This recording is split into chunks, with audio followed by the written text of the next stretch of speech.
Tube Sensei, decoding YT, इन दोनों ने YouTube algorithm को फाड़ के रख दिया है। पर तुम्हें पता है इन दोनों में कॉमन क्या है? इनका एडिटिंग। अब तो 2025 में हर कोई एडिटिंग सीखना चाहता है, क्योंकि बिना एडिट के आपके वीडियो पर व्यू आना मुश्किल ही नहीं, सच में बहुत मुश्किल है।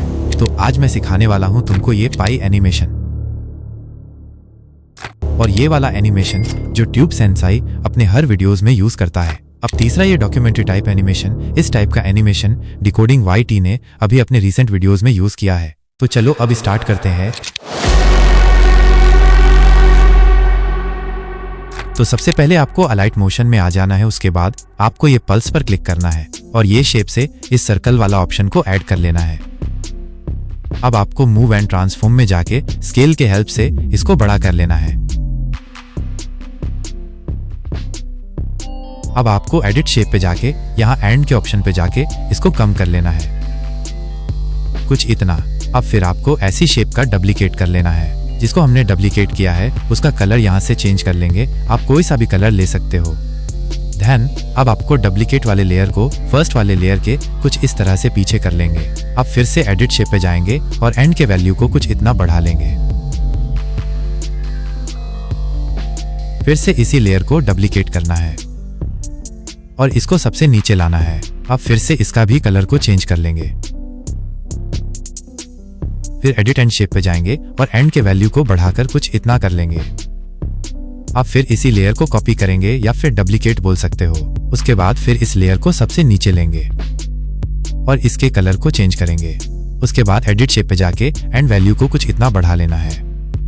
अब आपको अगर इसमें से कोई कलर आपको अच्छा नहीं लग रहा तो आप इसको चेंज कर सकते हो। जैसे मुझे इसका कलर अच्छा नहीं लग रहा तो मैं इसका कलर चेंज कर लेता हूँ, इसका भी कर लेता हूँ। अब आपको टेस्ट वाले ऑप्शन पे जाके यहाँ से आपको सारे पार्ट का परसेंटेज लिख लेना है। जैसे यहाँ मैं 11% लिख लेता हूँ। अब आप इसके फॉन्ट को यहाँ से चेंज कर सकते हो और ये से आप कलर को पिक कर सकते हो। मैं ये व्हाइट को पिक करूंगा। अब आपको मूव एंड ट्रांसफॉर्म में जाके इसको यहाँ कुछ ऐसे सेट कर देना है। देन आपको इसका कॉपी करना है यहाँ से। उसके बाद एडिट टेक्स्ट पे जाके इसको अपने अकॉर्डिंग जितना लिखना है लिख लो। उसके बाद मूव एंड ट्रांसफॉर्म में जाके यहाँ से इसको ये रख देंगे। ऐसे ही सारे पार्ट का परसेंटेज लिख देंगे। मैं सबका लिख देता हूँ जल्दी से।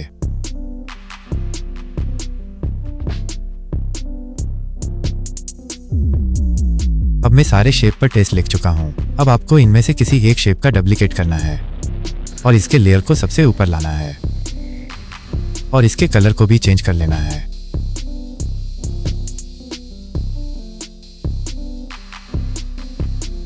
अब इस लेयर को जिसका अभी हमने डुप्लीकेट करके कलर चेंज किया है उसको छोड़ के बाकी सभी लेयर को ऐसे होल्ड करके इसको टिक करके सेलेक्ट कर लेंगे।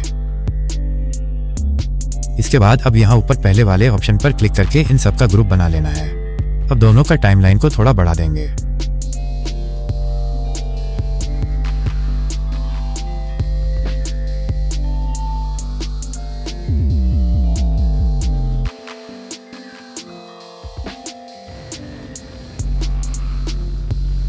अब इस वाले शेप पर क्लिक करके एडिट शेप पर क्लिक करेंगे। यहाँ शुरुआत में एक क्या फ्रेम लगा देंगे। अब थोड़ा टाइमलाइन के आगे जाके यहाँ एंड वैल्यू को इतना बढ़ा लेंगे जिससे ये पहला कलर वाला पार्ट ही दिखे। अब थोड़ा और टाइमलाइन को आगे ले जाके एक किया फ्रेम और लगा देंगे और इस किया फ्रेम में कोई चेंज नहीं करेंगे। टाइमलाइन को थोड़ा और आगे ले जाके एंड वैल्यू को कुछ इतना और कर लेना है और फिर से टाइमलाइन को आगे ले जाके एक किया फ्रेम लगा के छोड़ देंगे और फिर टाइमलाइन को और आगे ले जाएंगे और फिर एंड वैल्यू को कुछ इतना कर लेना है और की फ्रेम लगा लेना है। देन फिर थोड़ा आगे जाके एक की फ्रेम लगा के छोड़ देंगे और थोड़ा और टाइमलाइन को आगे ले जाएंगे और एंड वैल्यू को कुछ इतना बदला लेंगे।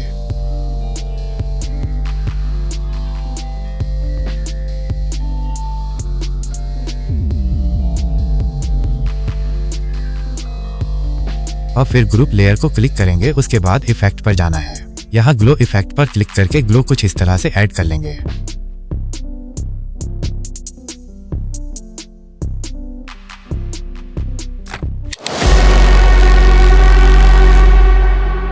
देखो, ऐसा इफेक्ट बनाने के लिए सबसे पहले आपको चाहिए एक पिक्चर कुछ ऐसा। इसके लिए तुमको चैट जीपीटी पे जाना, वहाँ जैसा पिक्चर चाहिए वैसा लिखना है। जैसा मुझको कुछ ऐसा पिक्चर चाहिए तो मैं ऐसा लिखकर बाद में लिख दिया हूँ। ऐसा पिक्चर या इमेज जनरेट करने के लिए प्रॉम्प्ट लिखो इंग्लिश में। इसके बाद इस प्रॉम्प्ट को कॉपी करके लुनार्डो AI से पिक्चर जनरेट कर लेना है। अब जो पिक्चर तुमने जनरेट किया है उसको किसी भी बैकग्राउंड इरेजर से इसके बैकग्राउंड को कुछ इस तरह से रिमूव कर लेना है। अब इसको सेव कर लेंगे। अब आपको एलाइट मोशन में आना है। यहाँ पहले आपको प्लस आइकन पे क्लिक करके जो पिक्चर जनरेट किया है हमने उसको इंपोर्ट करेंगे। अब जिस पिक्चर का बैकग्राउंड को इरेज किया था हमने उसको इंपोर्ट कर लेंगे। अब दोनों का टाइमलाइन को बढ़ा के बड़ा कर देंगे। अब यहाँ प्लस वाले आइकन पे क्लिक करेंगे और फिर टेस्ट पे क्लिक करेंगे और यहाँ अपना टेस्ट लिख लेंगे। आप अपने अकॉर्डिंग कुछ भी लिख सकते हो। मैं अभी दिखने के लिए मोनेटाइज लिख लेता हूँ। अब मैं इस ग्रीन कलर को पिक कर लेता हूँ और यहाँ से थोड़ा और स्ट्रॉन्ग ग्रीन कर लेता हूँ। अब बैक जाऊंगा और मूव एंड ट्रांसफॉर्म में जाके इसको स्केल से थोड़ा बड़ा कर लेंगे। अब फिर एडिट टेस्ट पे जाएंगे और यहाँ से फॉन्ट को अपने अकॉर्डिंग चेंज कर लेंगे। तो अभी मैं इस फॉन्ट को रखता हूँ। अब इस फॉन्ट का भी टाइमलाइन को बढ़ा के बराबर कर लेंगे। देन अब इस टेस्ट लेयर को दोनों इमेजेस के बीच कर लेंगे।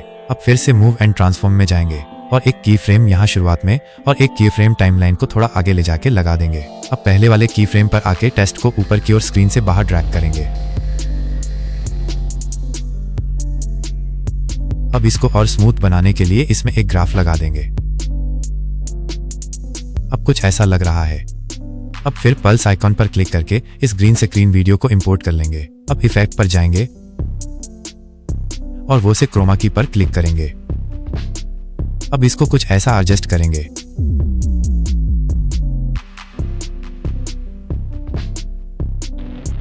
अब हमको इस ग्रीन PNG को टाइमलाइन को थोड़ा आगे ले जाना है जहां आर्टिस्ट नीचे हिट कर रहा है। अभी ठीक है। अब जिस PNG का बैकग्राउंड रिमूव किए थे उस पर क्लिक करके इफेक्ट और जाएंगे। वहां इस ग्लो इफेक्ट को ऐड करेंगे और फिर कुछ ऐसा एडजस्ट करेंगे। सेम हम white glow effect green screen वाले वीडियो पर ऐड करेंगे, लेकिन इसके रेडियस और ब्लर को थोड़ा बढ़ा लेंगे ताकि ये मनी PNG ज्यादा ग्लो करे। इफेक्ट रेडी है। अब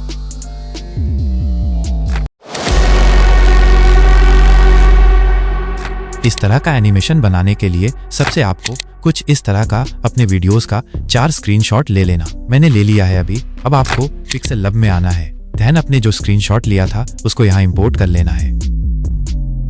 अब हमको यहाँ 3D रोटेट पर जाना है और हमको X एक्सिस के वैल्यू को 25 कर लेना है। अब ये सर्कल पे आना है और इसको एनेबल करके आप ये वाला कलर पिक कर लेना। अब आपको यहाँ से इसको अल्ट्रा में सेव कर लेना है। सेम इसी तरह आपको सारे स्क्रीनशॉट को कर लेना है। तो मैंने कर लिया है। ध्यान आपको इसके नीचे वाला इस इमेज को भी इंपोर्ट करके सेम इसी तरह इसको भी कर लेंगे। अब इसको भी सेव कर लेंगे। उसके बाद अब एलाइट मोशन में आना है और नीचे सीट वाला पिक्चर को ऐड करना है।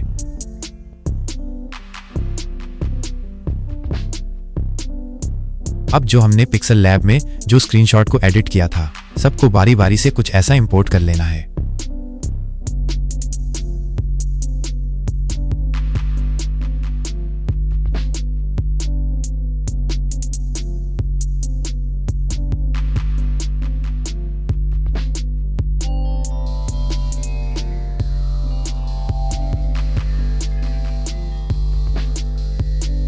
और कुछ ऐसा एडजस्ट कर लेना है। अब आपको यहाँ प्लस वाले आइकॉन पे क्लिक करके ये वाला पिन को इंपोर्ट करके स्क्रीनशॉट पर कुछ इस तरह से लगाएंगे।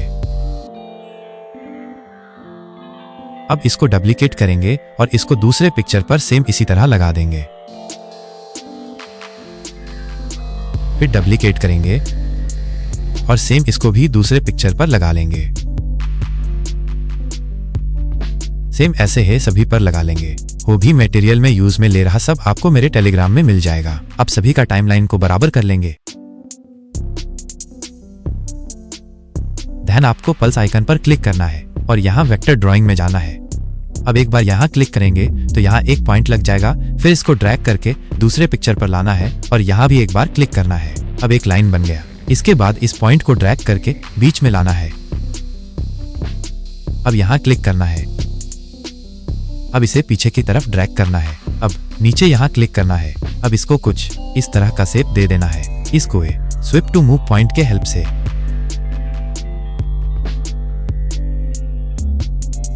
अब ऐसा कुछ बनाने के बाद बैक आना है आपको। इसके बाद कलर एंड फिल पे जाना है और इसको डिसेबल कर देना है। अब आपको इस बॉर्डर कलर पे जाना है और इसको एनेबल करके कोई सा भी कलर आप ले सकते हो। मुझे व्हाइट अच्छा लग रहा तो मैं व्हाइट ले लेता हूँ। अब आप यहाँ से अपने थिकनेस को भी बढ़ा सकते हो। अब इस शेप वाले लेयर को क्लिक करके यहाँ इफेक्ट पे जाना है। अब यहाँ आपको ड्राइंग प्रोग्रेस को सर्च करना है और इस इफेक्ट को लगा लेना है। अब यहाँ एक कीयर फ्रेम लगा देंगे और एंड वैल्यू को माइनस कर देंगे। अब एक कीयर फ्रेम यहाँ थोड़ा आगे जाके लगा देंगे, फिर एंड वैल्यू को पूरा बढ़ा देंगे। अब बैक आ जाना है। अब इसके टाइमलाइन को पूरा बढ़ा लेंगे पहले। अब इस शेप का डुप्लीकेट करेंगे और इसके टाइमलाइन को इतना आगे ले आना है। अब मूव एंड ट्रांसफॉर्म में आना है और इसको रोटेट करके कुछ इस तरह से कर लेना है। फिर बैक आना है और यहाँ एडिट पॉइंट पे जाना है। अब यहाँ ड्रैग करके लास्ट वाले पॉइंट पे आना है और इसको ड्रैग करके कुछ ऐसा एडजस्ट करना है। अब बीच वाले पॉइंट पे आएंगे और इसको भी कुछ ऐसा एडजस्ट कर लेंगे। सेम इसी तरह तीसरे वाले को भी कर लेते हैं।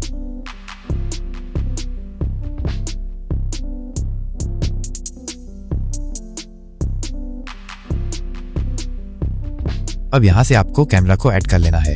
अब कैमरा व्यू को भी ओपन कर लेंगे। अब जेड एक्सिस को बढ़ाकर जूम करेंगे और एक्स एक्सिस और वाई एक्सिस से पहले पिक्चर पर इसको कुछ ऐसा एडजस्ट करेंगे। अब टाइमलाइन को थोड़ा आगे ले जाएंगे और नीचे की तरफ ड्रैग करके इसको नीचे लाना है और कुछ इस तरह से जेड एक्सिस को थोड़ा बढ़ा लेंगे। अब एक कैफ्रेम आगे जाके लगा देना है और इसको ऐसे ही छोड़ देना है ताकि एनिमेशन इस पिक्चर पर थोड़ा टाइम होल्ड रहे। अब टाइमलाइन को थोड़ा और आगे ले जाएंगे। अब फिर इसको ड्रैग करके तीसरे पिक्चर पर लाएंगे। सेम ऐसे ही एक कीफ्रेम थोड़ा आगे लगाकर छोड़ देंगे और थोड़ा आगे जाएंगे और ऊपर की ओर ड्रैग करेंगे चौथे पिक्चर पर।